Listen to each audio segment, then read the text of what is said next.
सभी मित्रों को राधे राधे। आप सभी का स्वागत है आपके अपने चैनल सनातन की राह में। मित्रों, भक्ति क्या है और नवदा भक्ति क्या है?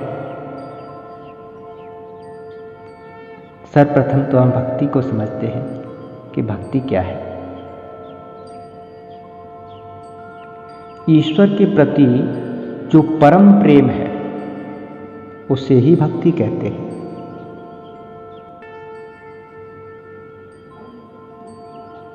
तो फिर लौकिक विषयों के प्रति जो हमारा प्रेम है वह क्या है? शास्त्रों में कहा गया है, ईश्वरे परमं प्रेम भक्तिरित्यभिधीयते आसक्ति विषय प्रेम देहदार ग्रहादिषु। अर्थात गहराई से जानोगे तो ज्ञात होगा कि लौकिक विषयों के प्रति जो आपका प्रेम है वह प्रेम नहीं, भक्ति नहीं, आसक्ति है। शब्द, स्पर्श, रूप, रस, गंध विषयों के प्रति जो प्रेम है या अपने शरीर से, पत्नी से, गाड़ी अथवा अन्य भोग वस्तुओं से जो हमारी प्रीति है उसे आसक्ति कहते हैं। इन दोनों में जो भेद है उसे समझने की चेष्टा करें। भक्ति निसंदेह प्रेम रूपा है, किंतु हर प्रकार का और हर किसी से किया गया प्रेम भक्ति नहीं है। हमारे घर में बहुत सी वस्तुएं और प्राणी हैं, पर हम यह तो नहीं कहते कि मेरे कुत्ते के ऊपर अथवा मेरे घर के प्रति मेरी बड़ी भक्ति है। नहीं ना, चीज़ें अच्छी लगती हैं। चेतन प्राणियों के लिए हम यही कहेंगे कि यह मुझे प्रिय है। इस प्रकार हमारे स्वयं के प्रति जो हमारा प्रेम है वह देश, काल, परिस्थिति पर निर्भर नहीं करता। अर्थात हम चाहे किसी भी परिस्थिति में हो, लेकिन अपने शरीर से प्रेम नहीं छोड़ सकते। बाकी चीज़ों से हमारा प्रेम कम हो सकता है या छूट भी सकता है। मनपसंद घर न मिलने पर उससे प्रेम नहीं हो सकता। मनपसंद यदि पत्नी न हो तो भी उससे प्रेम नहीं हो सकता है। लेकिन शरीर काल और परिस्थिति पर निर्भर नहीं करता जो शरीर का प्रेम है। अब यहाँ ध्यान देने वाली बात यह है कि जो परम आनंद स्वरूप है वही परम प्रेम का विषय हो सकता है। तो इसलिए मैं क्या हूँ? मैं हूँ परम आनंद स्वरूप। और जब यह कहा कि ईश्वर से ही परम प्रेम हो सकता है और परम प्रेम तो मेरे साथ ही है, तो इसका अर्थ यह हुआ कि ईश्वर मेरी आत्मा है। ईश्वर मुझसे अलग नहीं है, परंतु हम हैं कि सोचते हैं हम बड़े दुखी हैं और हमें आनंद चाहिए, तथा वह भी बाहर से आनंद। कितना बड़ा अज्ञान है ये। जो आनंद स्वयं तुम्हारे अंदर है उसी आनंद को बाहर खोजते हैं। नवदा भक्ति को 2 युगों सतयुग और त्रेता युग में उल्लेखित किया गया है। सतयुग में भक्त प्रहलाद ने अपने पिता हिरण्यकश्यप को नवदा भक्ति का उपदेश दिया और त्रेता युग में भगवान श्री राम ने माता सबरी को नवदा भक्ति को समझाया था। नवदा भक्ति का मतलब है 9 प्रकार से भक्ति।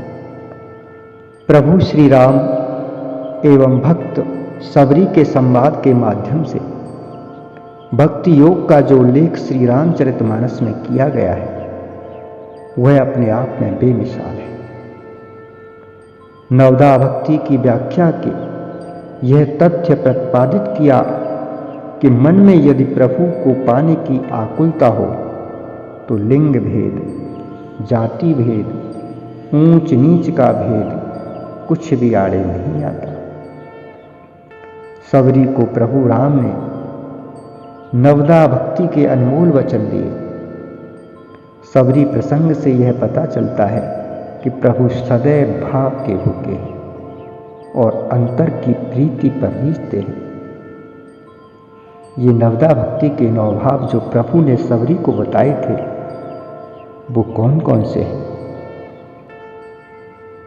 प्रथम भगत संतन कर संगा, दूसरे रत मम कथा प्रसंगा। पहली भक्ति तो भगवान ने माता सबरी को बताई कि संतों का सत्संग करो।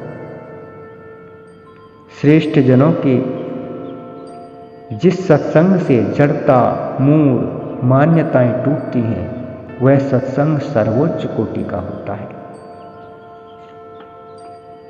द्वितीय भक्ति है रति। भक्ति साधना का सबसे सुलभ मार्ग है भगवान की लीला प्रसंगों का चिंतन व गुणगान करना। मन को भगवान के स्वरूप में लीन करने की इसमें जबरदस्त शक्ति है। तृतीय भक्ति है गुरु की सेवा। भारतीय अध्यात्म में गुरु को ईश्वर का दर्जा दिया गया है।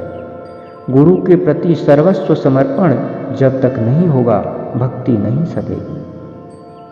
गुरु की चेतना का शिष्य में अवतरण तभी हो पाता है जब शिष्य की चेतना भी शिखर पर हो। चतुर्थ भक्ति भगवत संकीर्तन करना है। गोस्वामी जी ने कलयुग में कहा है, अपनी रामायण में लिखा है कि कलयुग में केवल भगवान के संकीर्तन से ही व्यक्ति परम गति को प्राप्त हो सकता है। ये चौथी भक्ति है। पंचम भक्ति है भगवान का मंत्र जप।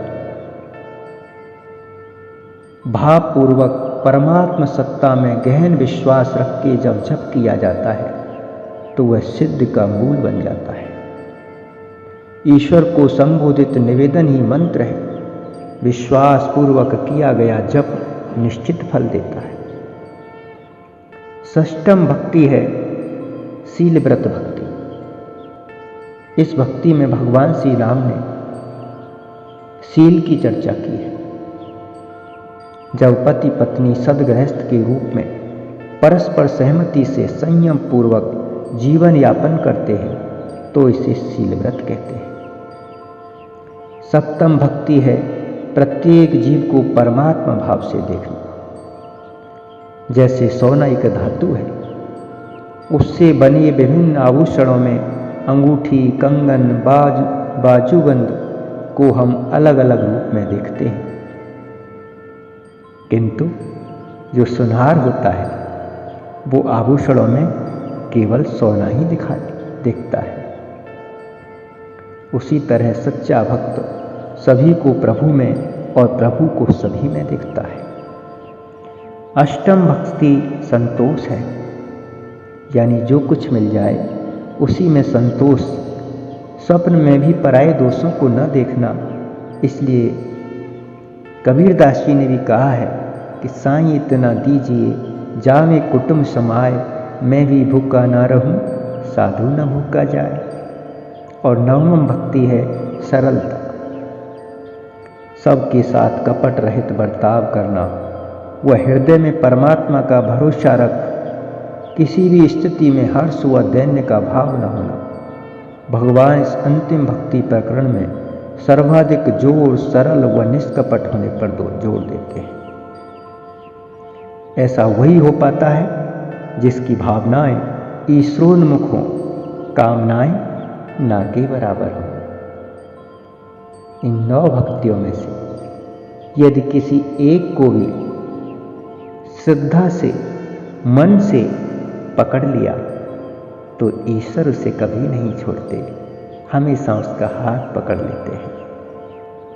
जय श्री कृष्ण, जय श्री राधे।